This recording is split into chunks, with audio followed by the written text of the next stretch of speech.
পাপ পুণ্য নিয়ে যখন এতই চিন্তা, পাপ করার সময় মনে থাকে না সেটা।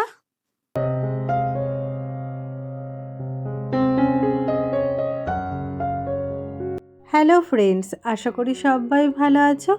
ঘড়িতে এখন ভোর 4টে। সকাল সকাল উঠে গেছি, আর দেখতেই পাচ্ছ মশারির ভিতরে আমার ছেলে ঘুমিয়ে আছে, ওকে আর ডাকিনি। তো এখন হলো আমার ফ্রেশ হওয়ার পালা। প্রথমত ঘুম থেকে উঠেই জল না খেলে আমার হয় না। আর এদিকে চারিদিক যে এত অন্ধকার, তার সাথে শিয়ালের হুক্কা হওয়া। দেখতেই পাচ্ছ ভোর হয়েছে ঠিকই, কিন্তু এখনো সূর্যি মামার দেখা মেলেনি। প্ল্যান মাফিক তো কোনো কিছু আমার লাইফে ঘটেই না, যেটাই ভাবি না কেন সেটাই ভেস্তে যায়। সেই কারণেই আমি কোনো কিছু আর প্ল্যান করে করি না, যা কিছুই হয় সেটা হুট করে ঘটে যায়। তেমনই আজকের এই ঘটনাটা। যাওয়ার কথা ছিল আমার মায়ের, কিন্তু যেতে হবে এখন আমার। মায়ের যেহেতু পায়ে ব্যথা, উনি তাই যেতে পারবেন না। আর আমি না গেলে ওদিকে আমাকে বকে উদ্ধার করে দিচ্ছে, আর সাথে দিয়ে দিয়েছে এত বড় একটা ঢপ। এই ঢপটা নিয়ে নাকি আমাকে যেতে হবে। আমার তো লজ্জায় নাক কাটা যাচ্ছে। সবাই নাকি নিচ্ছে, তাই আমাকেও নিতে হবে, কিচ্ছু করার নেই।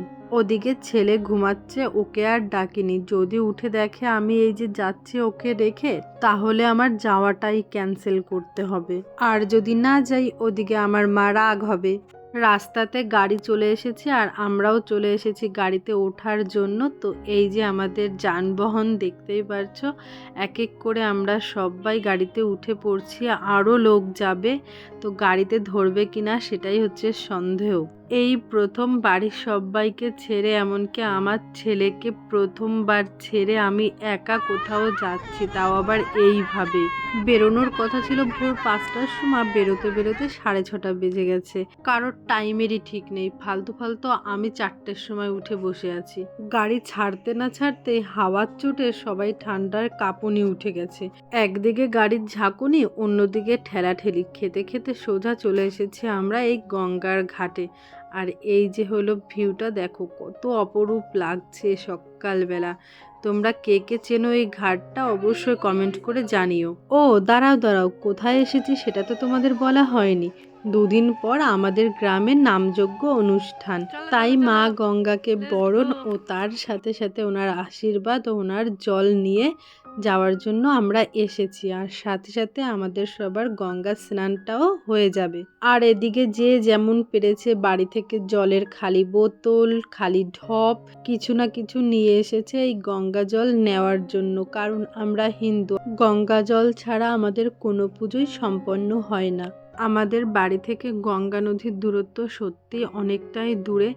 যখনই গঙ্গা জল প্রয়োজন পড়ে বা ফুরিয়ে গেলে আমরা সচরাচর জলটা জোগাড় করতে পারি না।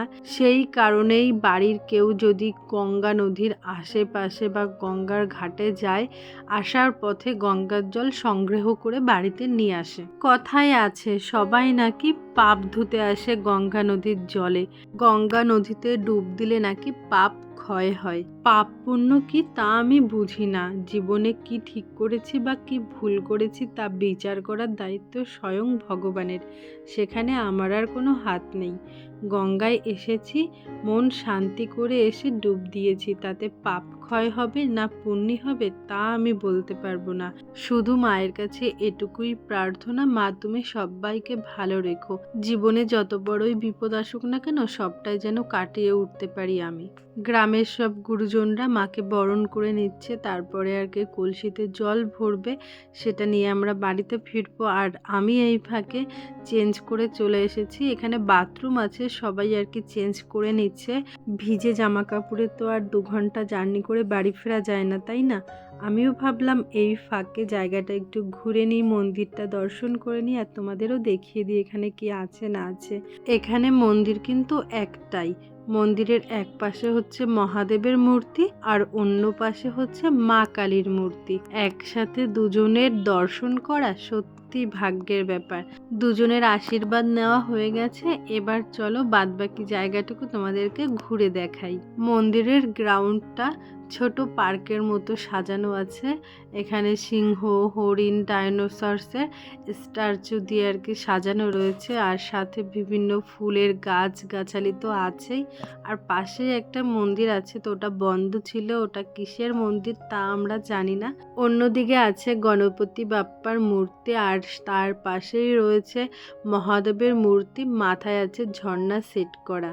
এদিকে সবাই ডাকাডাকি করতেই আমরা ঘোড়া বন্ধ করে সোজা চলে এসেছি টেম্পোর কাছে। এসে দেখি সবাই চা বিস্কুট খাচ্ছে, আর আমি চা খাইনি, বিস্কুটটাই নিয়েছি। আর বিস্কুট খেয়ে উঠে গেছি টেম্পোতে। গাদাগাদি করে ঠেলাগুতো খেয়ে গাড়ির ঝাঁকুনিতে নাচতে নাচতে আমরা পৌঁছে গেছি সোজা বাড়িতে। আর দেখেই বুঝতে পারছো আমাদের অবস্থা এক একজনের কি হয়েছে। সবাই তো এক একজন গেছিল মজা করতে, আর বাড়ি ফিরেছে সবাই সাজা খেয়ে। এত কষ্ট করে কে যায় শুনি, এর থেকে বাড়ির পুকুরে ডুব দিলেই মনে হয় হতো। আমার এই ধকল কাটতে যে কয়দিন লাগবে কি বলবো। গা হাত পা তো সেই ব্যথা হয়েছে, আর মাথায় মনে হচ্ছে 2 কুইন্টাল ওয়েট। আজ এই পর্যন্ত, দেখা হবে অন্য কোনো ভিডিওতে। আজকের ভিডিওটি কেমন লাগলো অবশ্যই লাইক কমেন্ট শেয়ার করে জানাবে। টাটা।